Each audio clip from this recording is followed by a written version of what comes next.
We're jumping straight into critical metals core today. Everyone is watching the price action, but the real story is the race for Western supply chain independence and the geopolitical tug-of-war over Greenland. Exactly. You're tuned into the Easy Money Show, where we make sense of the market's biggest moves. I'm glad you're with us. And if you want to stay ahead of the curve with these kinds of simplified market breakdowns, make sure you hit that subscribe button and smash the like. It really helps us get this information out there. So let's get into it. Critical metals core. If you've looked at a stock chart in the last 6 months, you probably did a double take. Oh, absolutely. Or you thought your screen was broken. It's been acting like a meme stock on steroids. Yeah, that's a good way to put it. I mean, we're talking about days with the 70, 80% moves. The thing is up over 250% in just the last 6 months. If you just looked at the chart, you'd think they discovered, I don't know, a way to print money. It certainly has that energy. Yeah. But, and there is always a but, if you actually pull up the financials, well, it paints a very different picture. Right. This isn't some tech company scaling software.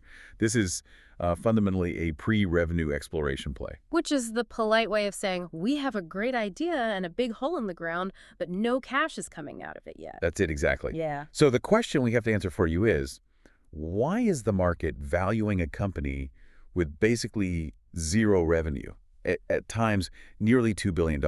What is driving that disconnect? And the answer seems to lie in a very cold, very strategic piece of real estate in Greenland called Tanbreeze. That is the core catalyst. The market is waking up to the fact that Tanbreeze isn't just a mine, it's a geopolitical chess piece. You know, we're seeing these escalating trade tensions, and there's this desperate desire in the West to break China's grip on rare earth elements. And Critical Metals Core just happens to be sitting on one of the few assets that could theoretically tip that scale. So it's like a proxy war being played out in the stock market. But I hear about rare deposits all the time. Someone finds one in Wyoming or Sweden. Why is everyone losing their minds over this specific patch of dirt? Is it just the size? Scale is the starting point, yeah. Tanbreeze is one of the largest rare earth deposits on the planet. But the real headline, the thing that matters, is that it's one of the biggest deposits outside of China.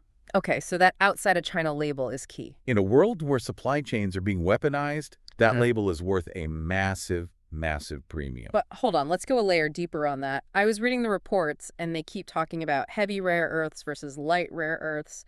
Break that down for us. Is this just industry jargon, or does it actually matter? Oh, it's the crucial distinction. This is what separates a viable mine from a money pit. Okay. So light rare earths elements like cerium, lanthanum, they're actually pretty common. There's an oversupply of them globally. So that's the cheap stuff, the salt and pepper of the mining world. Exactly. But Tanbreeze is unique because about 27% of its total oxides are heavy rare earths. We're talking about dysprosium and terbium. These are much rarer, much harder to process, and exponentially more critical for high-tech applications. Dysprosium and terbium. Okay, so I'm guessing we aren't using those to make toaster ovens. Why is the defense sector so interested in these? Think about heat. Modern warfare, modern tech, it all generates massive amounts of heat.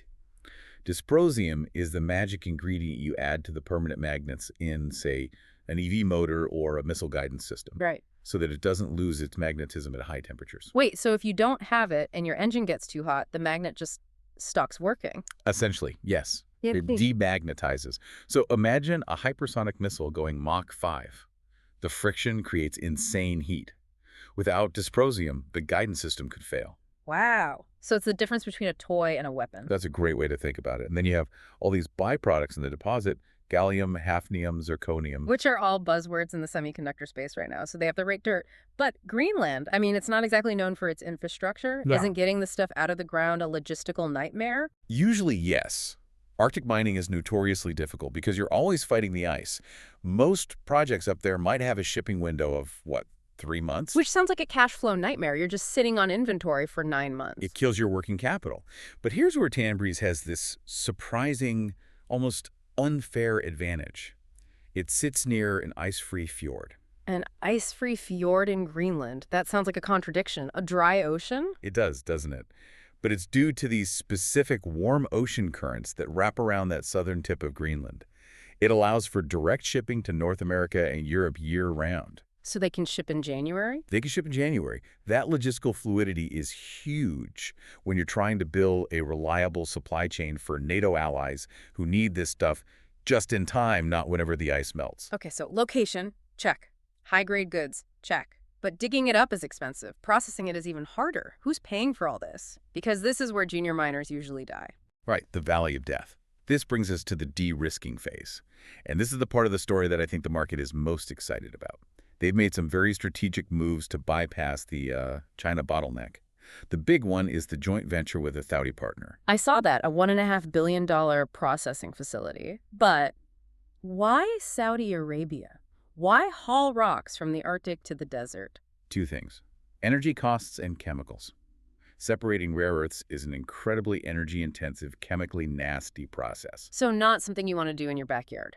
Not if you can help it. Yeah. Saudi Arabia has incredibly cheap energy, easy access to the chemical reagents, and the capital to build the infrastructure fast. So the rocks get dug up in the Arctic, shipped to the desert for processing, and then the finished metal is sold to the West. That's the plan. And crucially, that solves the biggest bottleneck. We can mine rare earths here in the West, but historically we've had to send them to China for processing. This JV creates a mine-to-market supply chain that bypasses China entirely. That's the independence piece of the story. And it's not just the Saudis, right? I saw BMW is involved. Yes, but that's for their other asset, the Wolfsburg lithium project in Austria. But the principle is the same. BMW put down a $15 million prepayment. Wait, $15 million cash up front before they've even delivered a single gram of lithium. Correct. That is incredibly rare for a pre-revenue company. It shows that these major industrial players are so desperate for a secure supply that they're willing to act like banks. They're putting cash down just to reserve their spot in line. Speaking of reserving spots, let's talk offtake. I keep seeing this in the reports. What does that actually mean for the listener? Simply put, it means they have buyers already lined up. It's a contract to buy future production. And for Tambreez, the situation is compelling. They've secured agreements for 100% of the product. So every bucket of dirt they pull up is already sold? Theoretically, yes. Now, to be precise, about 75% of that is binding, a firm contract. The rest is in the process of closing. But yeah, essentially, they have a buyer for everything. That's massive. It takes the will anyone buy this risk right off the table. It does, and that certainty is attracting the so-called smart money. This is where it gets really interesting for me, the ownership. I see a stock jump 250%. I just assume it's retail traders on Reddit. But that's not what's happening here, is it? Not at all. Hedge funds and institutions own over 86% of the float. 86%. It's a staggeringly high number for a speculative mining play. It suggests the big players, the ones with teams of geologists, have done their homework and they've taken a position. So the smart money is already in. They are. And if you look at the options market, call volumes have been like 4 times the normal levels. That suggests they're betting on more upside. They expect to move. And we can't forget the government cash. The U.S. Ex-Im Bank, what was it, $120 million? $120 million in non-dilutive funding. Right. Explain non-dilutive for someone who isn't a CFO. Why is that better than just selling more stock? Sure. Usually a small company needs money. They sell more stock. Mm-hmm. That dilutes your slice of the pie. If you own 1%, now you own less. Non-dilutive funding, like this loan from the Ex-Im Bank, means they get the cash without issuing new shares. It preserves value. But more importantly, it's a signal, right? It's a huge signal. It says the U.S. government views this project as strategic. The Ex-Im Bank doesn't just hand out that kind of money for fun. They want this mine to work. Okay, so that's the blue sky scenario. It sounds perfect. It sounds inevitable. But if it were perfect, the stock would be $100 already. So let's get to the bear case. What's the lowdown? Where does this all go wrong? Well, the lowdown is that financially, this company is currently a money pit. And I mean that in the most literal sense. You're looking at a cash incinerator. Okay, give us the ugly numbers. How much are they burning? Revenue is negligible, around $560,000 for the last reporting period. Okay. Meanwhile, they have a net loss of over $51 million.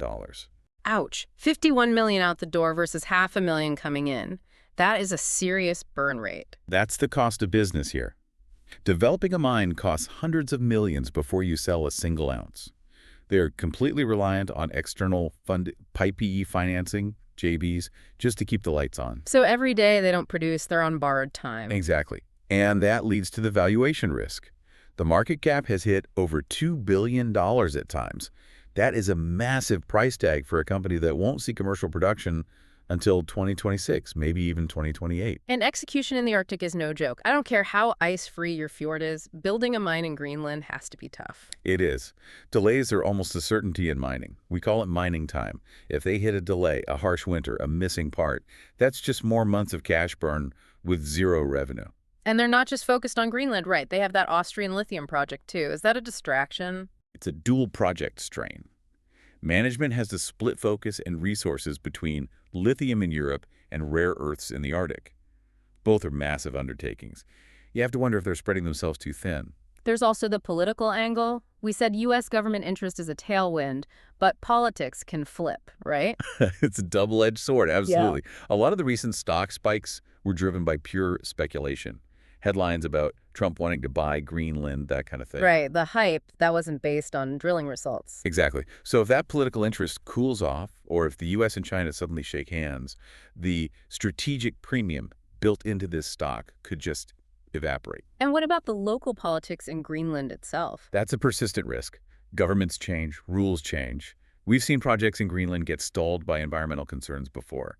They seem to have navigated it well so far, but you are always one election away from a major headache. So we have a company with massive potential, but equally massive risks. It's a binary outcome. For someone listening, what should they be watching? What are the triggers for the next 30 days and into 2026? Okay, 4 key things. First, and most immediate, is the pilot plant. The one in Kalkwartak. That's the one.